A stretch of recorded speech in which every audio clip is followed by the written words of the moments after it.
আজকে আওয়ামী ফ্যাসিস্ট বাংলাদেশ থেকে চলে গেছে, কিন্তু তার দোসর তার প্রেতাত্মারা এই বাংলাদেশে এখনো রয়ে গেছে। তারা গোপনে এখনো রাতের অন্ধকারে আপনার হিন্দুদের মন্দিরে হামলা করে পরের দিন বিএনপির ওপরে দোষ চাপাবার চেষ্টা করবে। অন্তত রাতের অন্ধকারে এই মন্দিরে হামলা করে বিএনপির ওপরে দোষ চাপিয়ে আন্তর্জাতিকভাবে আমাদেরকে ঘৃণিত না করতে পারে, এই বিষয়টা আমাদেরকে লক্ষ্য রাখতে হবে। আজকের প্রেক্ষাপটে যে ষড়যন্ত্র চলছে, বিশেষ করে রাতের অন্ধকারে আজকে আওয়ামী ফ্যাসিস্ট বাংলাদেশ থেকে চলে গেছে, কিন্তু তার দোসর তার প্রেতাত্মারা এই বাংলাদেশে এখনো রয়ে গেছে।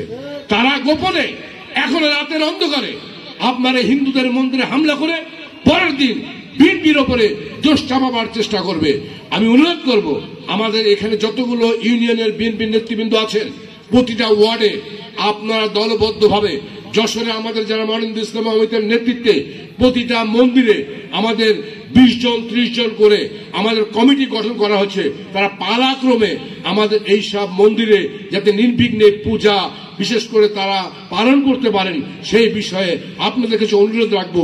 আপনারা ইউনিয়ন বেসিসে এবং যে জায়গায় আপনারা পূজা উদযাপন হবে সেখানে আপনাদের টিম দিয়ে আপনারা 24 ঘন্টা এই কাজগুলো আপনারা পাহারা দেবেন, যাতে স্বৈরাচারের প্রেতাত্মারা অন্তত রাতের অন্ধকারে এই মন্দিরে হামলা করে বিএনপির ওপরে দোষ চাপিয়ে আন্তর্জাতিকভাবে আমাদেরকে ঘৃণিত না করতে পারে, এই বিষয়টা আমাদেরকে লক্ষ্য রাখতে হবে।